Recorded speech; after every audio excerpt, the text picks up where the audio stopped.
Hi everyone. I just wanted to make a few comments on this week's readings, which are from the Presidential Commission for the Study of Bioethical Issues. And this is actually one that I swapped out from previous years. This one's on ethics and Ebola.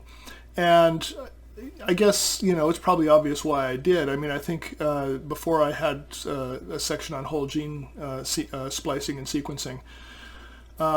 But of course, we're in the middle of a pandemic right now, and so it seemed to me to be worthwhile to think about how we've thought about pandemics and potential pandemics in the past. And so, this is a pretty good place to look for it from an ethics point of view, because you have some really smart people on this presidential commission. So I think I introduced these commissions to you last week.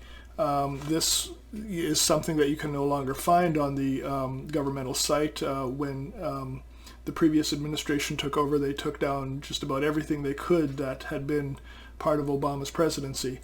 That included this. Fortunately, all of this was saved by Georgetown University. They crawled the site, they stripped everything out, and they reconstructed it on their own servers, and so it exists for us to use today, and I think that's wonderful that they did that. Let's talk about the case that they studied and how it differs from what we're facing right now. And a lot of this I don't want to get too far into this because I want the presenter for the week to be able to talk about this. So I just really want to pick out a couple of things that are worth noting and maybe help your reading as you look through this. One thing to note is I guess the differences between Ebola and the coronavirus that we're facing right now. I mean, the death rate in Ebola is much higher. The means of transmission is quite different. With the coronavirus, you can transmit without having any symptoms. With Ebola, you don't transmit until you have symptoms. The time period of Ebola is quite fast. And so it's a virulent, nasty, horrible disease. But it's, from a public health point of view, it has a very different kind of profile than something like the coronavirus. The thing with the coronavirus is that it's in a bit of a sweet spot, or unsweet spot, I guess, the opposite of a sweet spot, in that its transmission runs ahead of its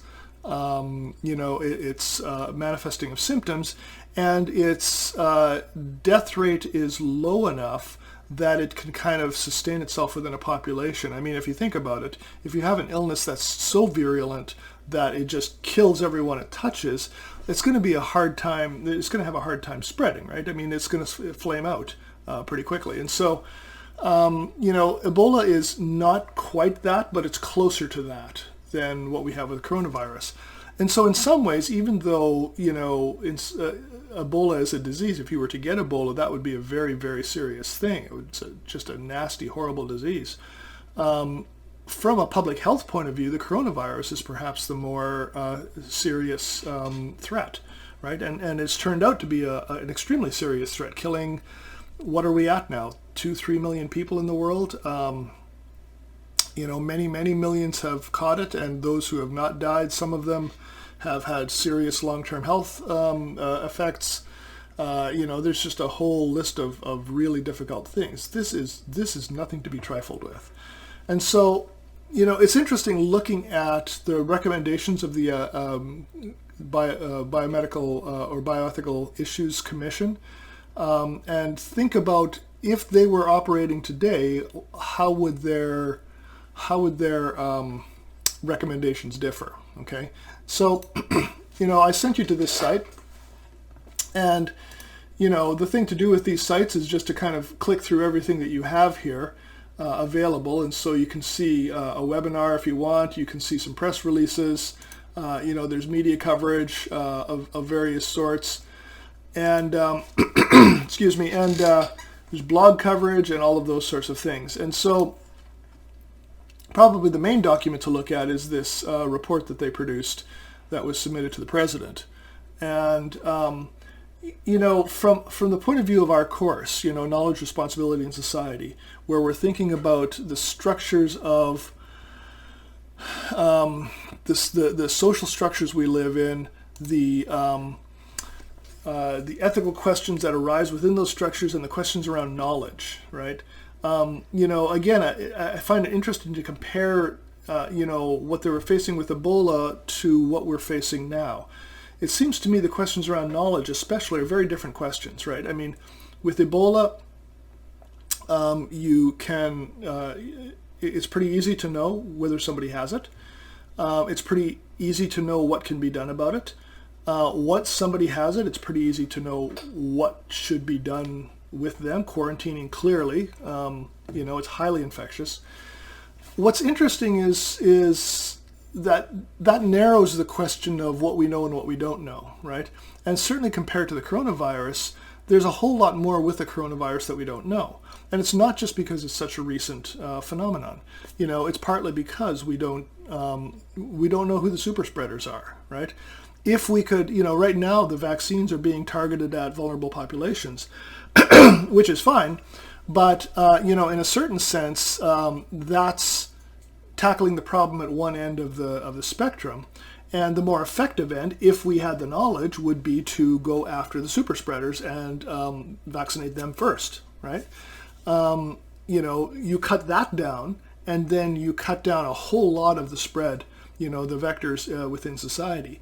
But we don't know that, right? We don't know who those people are until after the fact.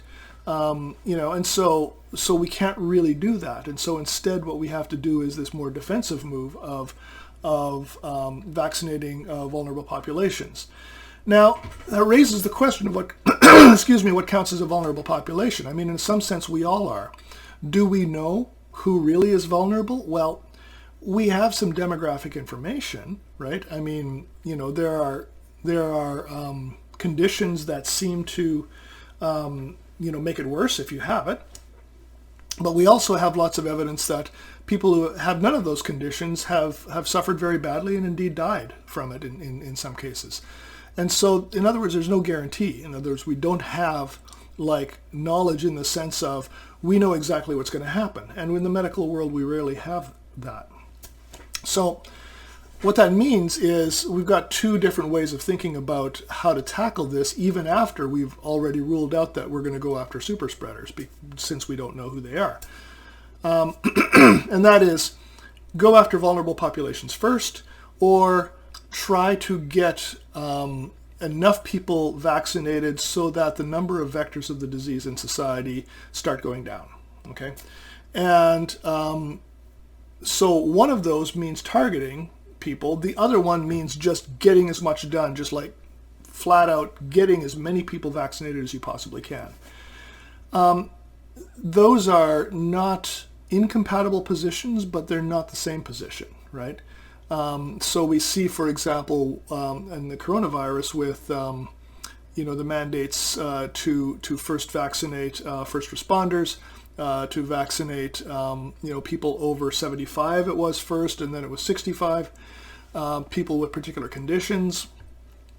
All of those sorts of things were all about let's get to the most vulnerable populations first. Why are they vulnerable? In some cases because of a condition they have, in other cases because their job or their work requires them to have a heightened risk for encountering the virus from just randomly people that come by. So interestingly, they did not have food service workers, right, who would have been pretty high on my list, it seems to me.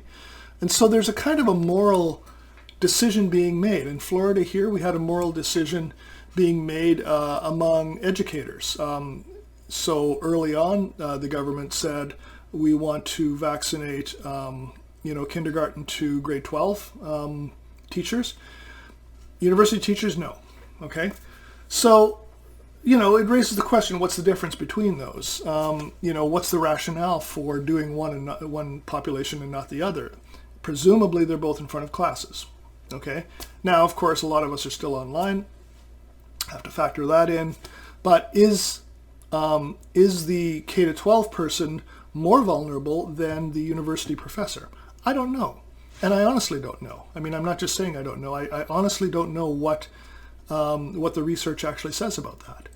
And so one feature that one thing to think about with the coronavirus is just how new we are in terms of the research we have available. We really don't know very well how it spreads through particular populations. We really don't know very well who is at the highest risk and who isn't. And so when we don't know, that allows a lot of politics to come in, a lot of assumptions to come in about who people are in society, what they deserve, what they don't deserve, who the guilty are, who the innocent are, who the reckless are, who the relatively safe people are, all of those kinds of things. Okay. Now, when it comes to Ebola, we've got a different situation, right? Because the rhetoric around it is quite different, right? If you go down to their report and go to the health planning and response in context, you can look at the kinds of questions that they deal with here, and they tend to be questions around things like who should be isolated, who should be quarantined. And there's no question at all that if you're showing symptoms, you should be quarantined, right? That's not the issue here. The question is, should people be quarantined if they have been to those countries, if they are medical personnel who have been part of the fight against the spread of Ebola? Should they be quarantined? And the commission came out, and it's in a news thing here. Here it is. Bioethics panel urges preparation for next epidemic. Well, how well did that go? Not very, I think. And calls Ebola quarantine attempts a mistake, right? So the panel comes down and says, given the nature of Ebola, we should not be quarantining medical personnel against their will, and we should just be waiting for some expression of symptoms. And once that happens, of course, then they would fall into the category of people who have Ebola. They should be quarantined at that point, and so forth. Fair enough. It's interesting to look at how they talk about ethics in all of this. On page 24 here, they kind of outline some of the ethical considerations that they're using. And, I think I've said before in this class, there's a reason why I kind of avoided doing ethics when I was a grad student, because it was often just this kind of rights-based sort of calculation. In these circumstances, what kind of decision do I make? Like, what's the right decision to make? And ethical behavior always struck me as something that was much broader than that, much larger than that. We can't just, ask, what should I do? It's like the trolley problem, right? I'm sure you've all seen that, right? So you've got a trolley coming down a track, and the track splits, and, on one split you got 5 people tied down, the other split you have, one person tied down, and the way this story is told, it varies, and you have the ability to direct the train down one track or the other track. What do you do, right? In each case, it looks like you're killing someone, right? Whatever decision you make, even not making a decision, would kill someone, right? So you're going to be guilty of something. And I always wonder what systems failed. What systems failed in order that this could be what we're facing now? What infrastructure failed? What institutions failed? What stuff just didn't work? How did we not look forward and see that this might have been a possibility, right? And so we could see that with the discussions around Ebola. What's interesting about those is that it's often perceived as a very non-American, non-Western sort of illness. It's mostly an African illness, and indeed it did come out of Africa. And so it's seen as something that we do for Africans, and we do it in part out of self-interest. We don't want this thing to spread, so we want it contained, and better if it's contained there than if it's contained somewhere else. But it has this kind of moral sort of thing to it, right? It's happening over there. It's their problem. It's an African problem, but we're going to be generous enough that we're going to help out with this. Lovely. You can't tell that story about the coronavirus, even though Heaven knows the previous administration tried to do that, right? I mean, they started by, giving it racist, labels, suggesting that it was like a plot of the Chinese or something problematic with Chinese, when in fact at this point, as we look back, as we look at the place where, it evidently started, which was Wuhan, China, they're doing pretty well, actually. I mean, it hit them hard off the front. They did the sorts of things that only a kind of totalitarian government can do, which is just lock everything down like crazy, and they got past it. In American society, throughout the last year, we did not do that, and we are facing some of the highest death rates and highest infection rates in the world. Now, that raises the question, should we have been more authoritarian? Should we have had mandates? Some countries went for mandates. South Africa, just locked everyone down. The UK locked everyone down. I mean, a bunch of different countries had much, much stricter mandates on quarantining than the US did. So that's one question it raises. Like, what are the political issues or questions around it? In this country, we very much diminished it. I mean, people talked about it as just a bad flu. It's not that bad. Here, like, I don't remember what all the, home remedies were, drink this bleach, I mean, it was just like trivialized, right, in ways that it was not in other countries. So that's part of the, ethical questions around how you respond in a pandemic situation. There's always a lot of politics involved. If you look at this report here, they bring up questions of the harm principle, for example, the principle of least infringement, okay? Beneficence and non-maleficence, so doing good and not doing bad. Reciprocity, so can we presume that there's reciprocal relationships between people and between, what people will do for society, what society will do for people, and justice and fairness. And all of this is fine. I mean, these are, legitimate considerations without question. It just strikes me as that they might not be the only legitimate considerations. Even as we look at all of these guidelines